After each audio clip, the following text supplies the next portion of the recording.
Alô, alô, alô. Beleza. Quando você quiser, pode gravar. Pode começar? Bom, eu estou aqui com dois grandes professores do Colégio Nova Friburgo, né, mais comumente conhecido como Fundação, né, na cidade. Eu vou começar pelo Edmar, porque Edmar tem uma característica interessante. Além de ter sido professor do Colégio Nova Friburgo, foi também aluno. E na época de ouro da Fundação, né, Edmar? Queria que você falasse um pouquinho da sua admissão no colégio. Eu quero dizer da minha satisfação de estar aqui com o meu professor de música, posterior colega de trabalho, né, que vivemos realmente uma experiência na Fundação. Eu, por exemplo, como aluno e também como professor. Quer dizer, a minha vinda a Friburgo foi realmente uma mão divina, talvez, que tenha baixado sobre mim e que eu usei, inclusive, muito, junto com meus alunos, porque eu sempre achei que a postura do aluno dentro de um colégio pode definir o seu futuro. E foi o que aconteceu comigo. Quer dizer, eu entrei num colégio na cidade de Castelo, no Espírito Santo, colégio estadual, e pelo meu comportamento e pelo meu desenrolar na minha situação, que consegui ser o primeiro aluno do colégio, quer dizer, consegui uma bolsa de estudo num colégio em Nova Friburgo, nada mais, nada menos do que a Fundação Getúlio Vargas. Um colégio referência na época. Um colégio referência para o Brasil inteiro, quiçá para o mundo. E realmente uma experiência fora do comum. Quer dizer, sem dúvida nenhuma, mudou a minha vida. Você estudou lá na década de 60. Eu estudei, entrei já um tanto atrasado, porque quando eu vim de Castelo para cá, eu já estava com 20 anos de idade, porque eu vindo da roça e entrando no colégio lá, Colégio João Blay em Castelo, eu entrei já atrasado, porque quando me despontou que eu devia estudar, né, porque foi de repente eu via os alunos passar uniformizados, naquela época os alunos eram todos uniformizados, né, e eu enfiei na cabeça que eu tinha que estudar. Quer dizer, eu vou vestir esse uniforme qualquer dia. Né? E acabei estudando no Colégio João Blay em Castelo, um colégio estadual também de classe média, muito bom, e que me valeu essa bolsa de estudo, na época conseguida pelo professor Jorge Abib, que era meu professor lá, e que antes que eu terminasse o ensino ginasial, ele veio trabalhar aqui no Colégio Nova Friburgo.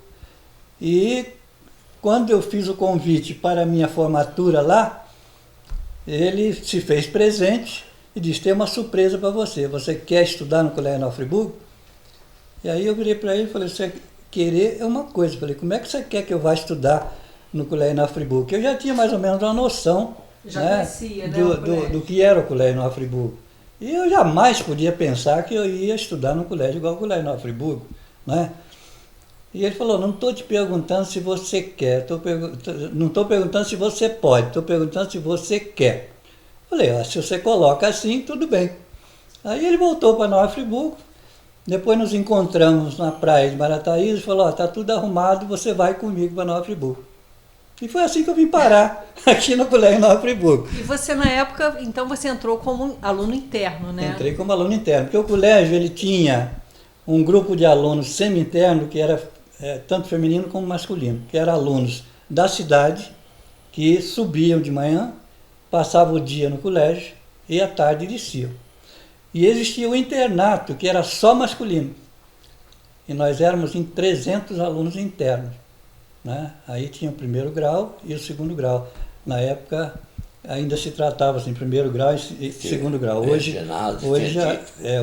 era ginásio científico, né? Hoje é ensino médio.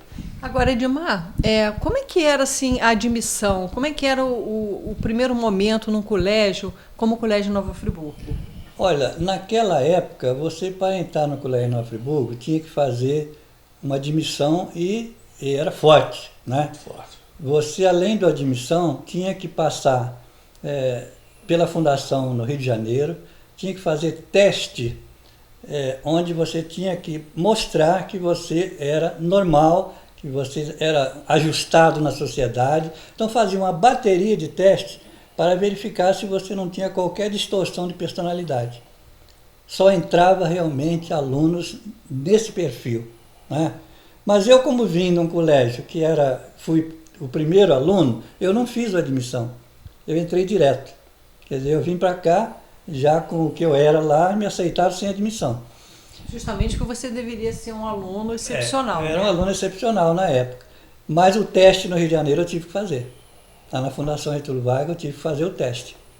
A administração ainda era toda no Rio de Janeiro. Era toda no Rio de Janeiro. Quer dizer, o colégio era aqui, mas a administração era o Dr. Simões Lopes, né, Luiz Simões Lopes, que era ali em Botafogo, no Rio de Janeiro. E a gente, para entrar no colégio, tinha que passar primeiro lá para o Botafogo e fazer uma bateria de teste, que é justamente para verificar se você tinha aquele comportamento que eles achavam necessário para o Colégio Nova Friburgo. Certo. E professor Jordão, o senhor foi professor de música, né? Lá no Colégio Nova Friburgo. Aí a gente está falando assim, mais ou menos em que ano, em que década que o senhor deu aula lá? Eu dei aula de 1961 até fechar o colégio. Até fechar o colégio. Até fechar o colégio. Quer dizer, então pegou mesmo a época quase que de admissão do professor Edmar. Justo. Eu fui aluno dele. Agora é interessante, porque a gente está falando na década de 60, ensinar música, né? Era uma coisa assim bem... Os outros colégios tinham essa disciplina ou era só o Colégio Nova Friburgo naquela época? Não, tinha, era o famoso canto orfiônico. Era canto orfiônico, né? Tinha, mas era uma coisa muito mal administrada. Nos outros colégios Nos outros colégios. Orfiônico. E eu entrei no Colégio Nova Friburgo forçado por um amigo, professor Jorge Silveira, professor de inglês, foi seu professor também, não foi? Professor Jorge Silveira, que era meu compadre aqui na cidade. Eu estava na Marinha nessa época, vim do Rio de Janeiro com uma certa fama de saber muita coisa sobre ópera, sobre teatro, sobre literatura, sobre arte de um modo geral, mas eu gostava de estudar. E ele achava que eu poderia fazer um concurso para o Colégio Nova Friburgo da Fundação Getúlio Vargas. E acabou sendo meu padrinho de casamento, para não decepcioná-lo, eu falei assim, eu posso fazer um concurso, mas eu não vou assumir, se eu ganhar qualquer coisa, não vou assumir não. Eu tenho péssimas impressões sobre o Colégio Nova Friburgo, porque na cidade corria o boato que às vezes eles jogavam até professor pela janela. Era uma turma tão indisciplinada que jogava pela janela. Na década de 60 já acontecia. De 60, então. Mas eu tinha grandes amizades com as primeiras turmas do colégio, aqui na cidade, aquela coisa toda, e acabei fazendo o tal concurso, que era feito lá embaixo, na Fundação Getúlio Vargas, uma bateria terrível de conhecimentos e tudo, e eu, para surpresa, eu fui chamado pelo professor Mauri, que eu tinha passado em primeiro lugar e que ele dava preferência à minha pessoa para lecionar. Eu falei assim, professor, eu fiz esse curso mais para agradar o professor Jorge Silveira. Ele falou assim, mas se você não aceitar, ele vai ficar muito decepcionado. E eu falei assim, eu gostaria também de lecionar com liberdade de cátedra. Eu não quero saber de programa de canto orfiônico. Portanto, na Lei 5.692, artigo 7º, eu fui autor da troca de canto orfiônico para educação artística musical. Interessante. Viu? O artigo 7º é de minha autoria. Então, eu já estava dentro daquele programa, fiz, e para surpresa minha, tirei em primeiro lugar, fiz mais para testar os meus conhecimentos. E falei assim, olha, então eu vou tirar uma licença na Marinha, tirei uma licença do Sanatório Naval, eu era funcionário do Sanatório Naval. Administrativo. Tirei uma licença prêmio de 6 meses, e mais férias, e acabei me apaixonando logo nos primeiros dias com a garotada. Diga que aquela impressão era falsa, né? É falsa. Foi jogado pela janela, não? Nada, nunca. E fui tratado com o maior carinho, fui vendo que aquilo não era um colégio, aquilo era um laboratório pedagógico, e é aquilo que eu queria para a minha vida. Então me dediquei, lá permaneci até fechar o colégio, fui coordenador, como ele foi também, eu fui por 10 anos. Não, coordenador não ficava mais do que 2 anos, que saía para fazer até uma terapiazinha, né? Uma terapia, que é muito problema, né? Mas eu não sei, me adaptei tão bem dentro da coisa que o Amauri não me deixava sair. E os alunos eram alunos maravilhosos. Os professores também, a gente tratava como irmão. As festas que se davam no colégio, na casa dos professores, não, Valdemar, a entrosamento das famílias. E eu fiquei apaixonado pelo meu colégio, pela educação dos alunos. E o senhor deu aula, acabou ficando direto lá no colégio? Fiquei quase 16 anos, até fechar o colégio. Agora, professor Edmar, o professor Jordão falou dessa questão dos alunos da fundação que ele tinha ciência de que jogavam os professores pela janela. Mas, de fato, assim, a gente sabe que o comportamento dos alunos da fundação era um pouco assim fora, né, da conduta normal. Você é uma pessoa assim comportada, né? Você sempre teve uma vida muito regrada. Você teve algum problema de convivência lá? Não, ali é bom frisar que, na verdade, o Colégio Nova Friburgo ele teve 2 etapas distintas. Na época que o professor Jordão entrou e eu também entrei como professor, realmente nós tínhamos uma elite estudantil ali dentro. Nós tínhamos que o Colégio Nova Friburgo era uma escola de liderança. Quer dizer, praticamente, se você procurar até os anos 60 mesmo, você vai verificar que todos os alunos que passaram por ali acabaram sendo líderes em alguma coisa pelo país. Quer dizer, era realmente uma escola de liderança. Langoni, né? Quer dizer, Langoni foi meu colega de sala. Quer dizer, realmente, se você verificar, todos eles seguiram um caminho realmente de liderança. Porque a escola preparava para isso. Nós tínhamos tempo integral. A escola... Que já era um diferencial, né? Diferencial, que naquela época não era comum. Nós estudávamos de manhã e à tarde. Nós permanecíamos no colégio praticamente o tempo inteiro, né? E os professores também. Quer dizer, era um colégio em que o professor era professor 24 horas por dia. Quer dizer, eu sempre chamo a atenção, porque hoje é muito comum você entrar numa escola, o professor dá aula na sua sala, ele sai, passa pelo pátio, se tiver aluno fazendo uma bagunça qualquer, é provável que ele vire para o outro lado e vá embora, né? Lá não, quer dizer, se fosse encontrado um aluno na cidade fazendo qualquer coisa errada, era obrigação nossa de chegar e chamar a atenção. Nós éramos 24 horas por dia, nós éramos professores. Quer dizer, nós éramos um tipo de full time, né? Full life, melhor dizendo. Nós tínhamos os plantões tanto para acordar os alunos, como permanecer no dormitório até 1h da manhã, até os alunos todos ir dormir. E o dormitório dos professores era em prédio separado? Não, eles tinham as casas, os professores tinham as casas, menos o professor de plantão, que às vezes permanecia na escola. Porque os professores solteiros, se você me permite, cada um, os solteiros, dormia cada um num dormitório.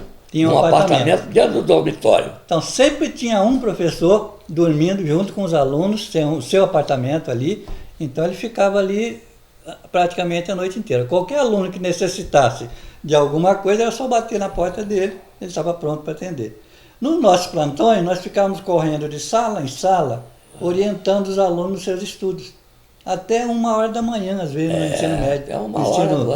No ensino médio, ensino de 2º grau, na época, científico. Antes de você, Edmar, falar da sua visão como professor, depois você foi professor, queria que você falasse um pouquinho como aluno, tá? Sua visão, explorar um pouquinho a sua visão de aluno. Qual é o diferencial do Colégio Nova Friburgo? Em termos de currículo, né? Aí a gente já falou aqui, é tempo integral, então já é um diferencial. Além disso, o que dava o diferencial para formar esses líderes? O colégio, na verdade, ele tinha um método didático, que é pouco comum você observar hoje.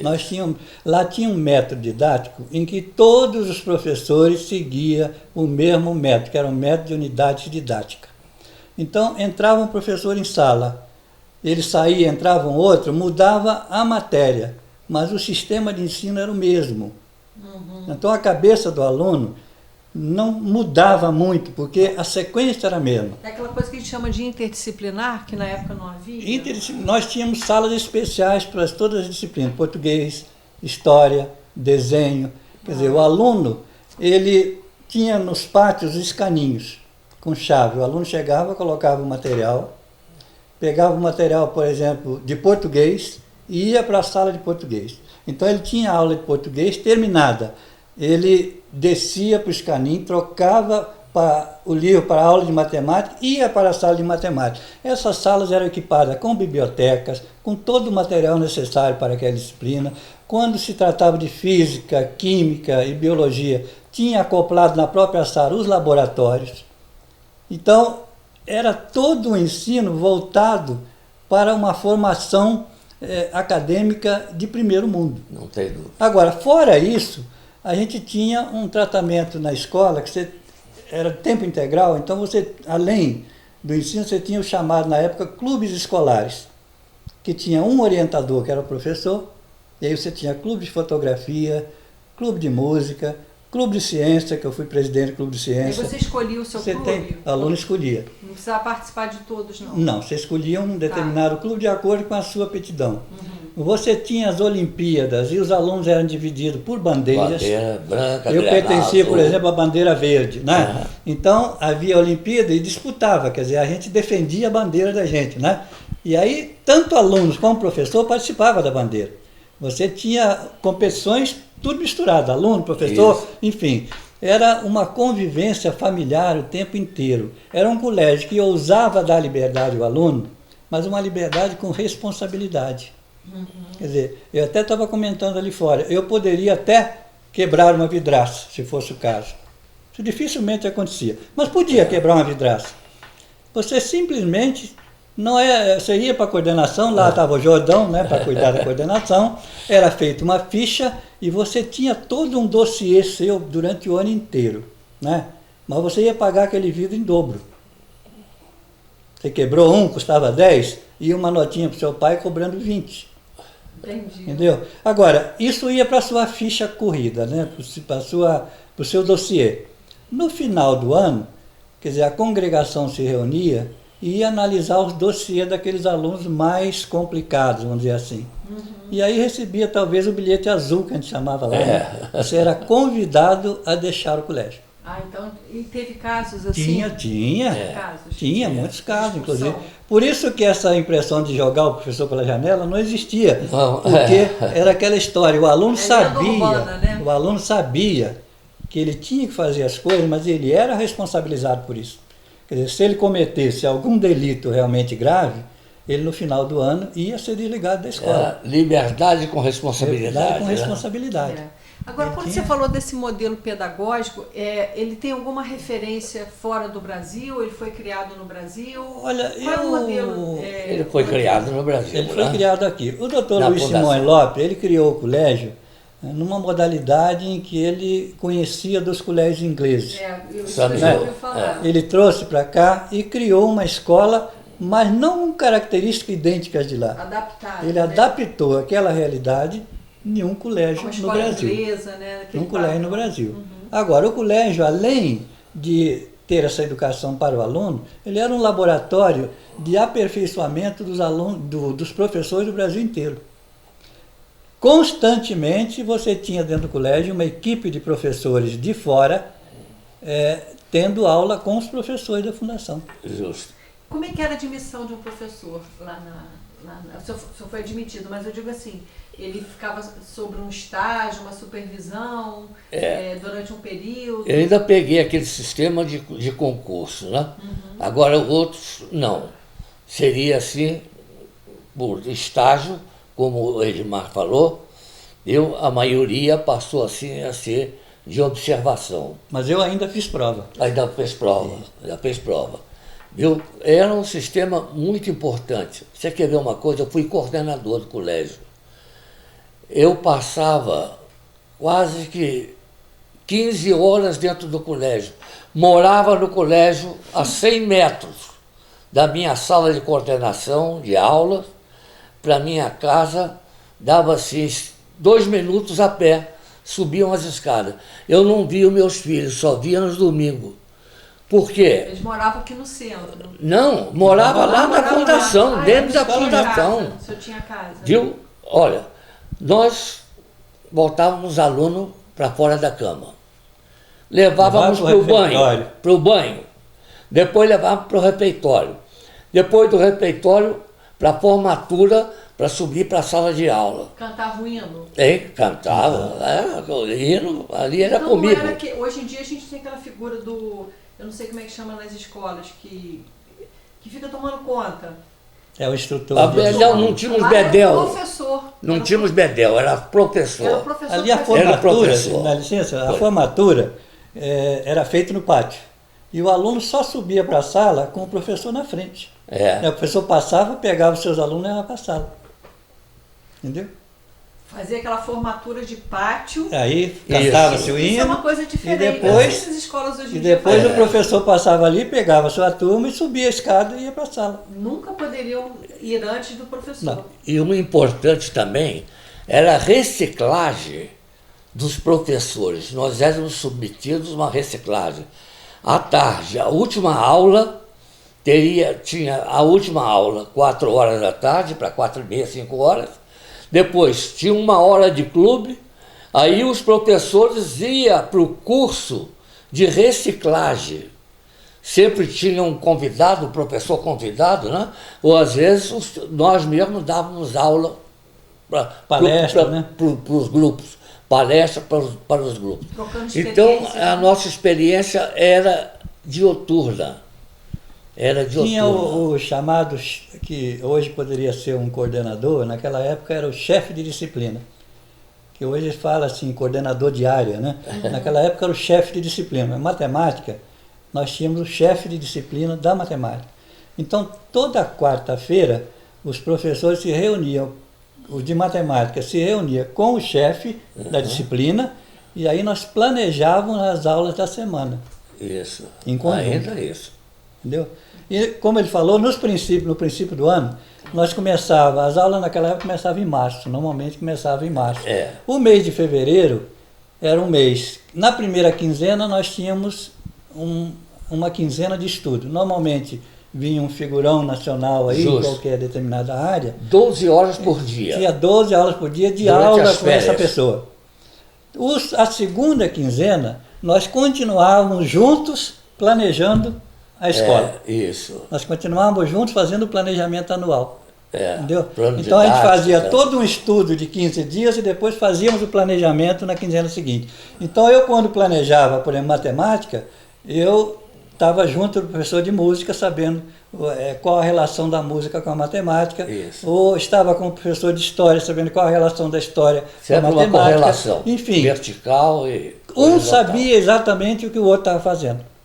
E o professor era obrigado a residir lá no campus lá da... Não digo de obrigado, preferência, né? havia uma Mas preferência. a comodidade era tanta, né? Que os professores normalmente preferiam. E isso facilitava, porque todo momento em que a direção precisava de fazer uma reunião, era só pegar o telefone e ligar, tem uma reunião agora. Estava todo mundo ali. É um mundo à parte, né? É um mundo diferente. Aí que eu digo, essa é a diferença do colégio. Que ele era um colégio de tempo integral, mas nós tínhamos dedicação exclusiva. Nós não podíamos trabalhar em outro lugar, nós tínhamos dedicação exclusiva. Então nós estávamos disponíveis 24 horas por dia. A jornada legal de um professor daquela época era de quantas horas? Você falou 14 horas, mas de repente você mesmo que colocou, assim, impunha isso. Acho que não tinha. Olha, aula a gente tinha 4 de manhã e 2 da tarde. Mas o resto do dia nós estávamos ali. Tinha clube, esporte. Aí depois engatava... Você ia orientar o clube escolar, você ia jogar futebol com um aluno. Vinha o jantar, vinha o ensino dirigido à noite. É isso que eu falo, vocês jantavam juntos? Jantávamos juntos. Tinham mesas separadas? Não, vocês interagiam com os alunos? Junto. Jantavam com os alunos. Esse era o aspecto positivo, que você não se separava, você ficava junto com o aluno o tempo inteiro. Então ele adquiria uma confiança no professor, né, que ele tinha espontaneidade para perguntar a você qualquer coisa. Eram você. irmãos, né? Irmãos, E nunca não faltando confiava. respeito. Né? Nunca faltando respeito. Existia uma linha divisória entre professor e aluno. Mas nós tínhamos essa liberdade de estar com ele o dia inteiro. Quer dizer, praticamente nós substituíamos a família dele que não estava ali. Justo. No caso dos internos, né? Caso eles tivessem qualquer tipo de problema, ele tinha toda a liberdade para chegar para a gente, contar os problemas Não que tinha tinha. tabu, não Tinha tinha tabu, nada. não tinha nada. Tinha toda a liberdade. Uma experiência Realmente é um maravilhosa. colégio que transcendia o seu tempo, né? Realmente não tinha. Agora, tinha uma diferença entre o aluno interno e o aluno de ensino semi-integral, aquele que morava em Externo e Friburgo, interno. Externo e interno. Aquele que morava em Friburgo, de Friburgo não, morava aqui no centro da cidade, e o aluno interno que vivia lá. Existia uma diferença entre esses dois? De comportamento nenhum, É. de tratamento nenhum, porque o tratamento era igual. A única diferença é que nós permanecíamos na escola em companhia dos professores o tempo todo, né? E esses alunos conviviam com o professor apenas naquele período durante o dia. Já os internos conviviam internos, mais tempo com os professores. Nós né? ficávamos lá O tempo todo com o professor. Só professor, não tínhamos bedel. Não tínhamos bedel. Eu morava no Espírito Santo. Eu vinha para cá, ficava 6 meses ali em cima. Porque viajar para o Espírito Santo naquela época, a gente lá, saindo daqui até lá, eu gastava 14 horas de viagem. Que eu tinha que sair daqui ao Rio, que ainda era aquela estrada antiga, não tinha ponte Rio-Niterói. A gente só para ir daqui ao Rio gastava 3 horas. Depois, para ir a Cachoeira de Itapemirim, era uma outra viagem. 5 horas. 8, 10 horas de 10 viagem horas naquela época. até, E depois ainda gastava mais umas 2 horas para chegar à cidade de Castelo. Então, não compensava, porque a gente descia, por exemplo, na sexta-feira, tinha os períodos de descida. Então, a gente estudava durante 15 dias e depois tinha uma descida, que nós chamamos de descida. Né? O aluno descia na sexta e só voltava no domingo à noite para começar a aula na segunda. Não adiantava eu sair daqui e levar 14 horas para ir para o Espírito Santo e mais 14 para voltar, eu não ficava nada lá. Então eu ficava 6 meses aqui em cima. Mas nós tínhamos, durante essas descidas, nós tínhamos uns professores de plantão com atividade esportiva, com atividade de tudo quanto é natureza. Quer dizer, nós não ficávamos parados. Os alunos, às vezes, se você me permite, ficavam hospedados na nossa casa, na casa de colegas da cidade, ou se não nos hotéis, a casa da Dona Mariquinha, ou no próprio colégio. Mas nós tínhamos atividade de descida, ficavam professores que tinham treinamento de basquete, de vôlei, futebol de salão, futebol de campo, não ficávamos parados tempo nenhum. Agora, eu estou imaginando um final de semana. Como é que era o final de semana lá? Ali era acontecia... Tipo assim, tempo livre? Não, ali acontecia o seguinte, nós tínhamos uma descida durante a semana, né? E tínhamos a descida sábado e domingo. Mas para que isso acontecesse... Só para as pessoas entenderem, a descida era o ônibus da fundação, era o ônibus da fundação, que levava todo mundo. Mas para que isso acontecesse, você não podia ter infração nenhuma durante a semana. Tinha que ter um bom comportamento. Senão o coordenador registrava e aí colocava no quadro lá, você perdeu a descida. E aí, como é que era a descida? Aí você ficava no colégio, a turma descia, você ficava lá. Não, aí desciam, vamos lá. Não, aí você... Pode ser final de semana ou não, durante a semana... mas você tinha dias marcados, não era qualquer dia, não. Então o ônibus da fundação para descer, ele tinha... Ele descia, tinha os horários. Ele descia e eu me lembro ali do lado cinema, tudo terminava lado do barzinho ali do Seu Mário, né? Seu Mário, né? Seu Mário Babo. O lado ali, o ônibus saía dali. Então a gente ia ao cinema, terminava o cinema e ia esperar o ônibus ali. Agora tinha umas coisas engraçadas. Eu era o chefe de disciplina, então o negócio era todo comigo.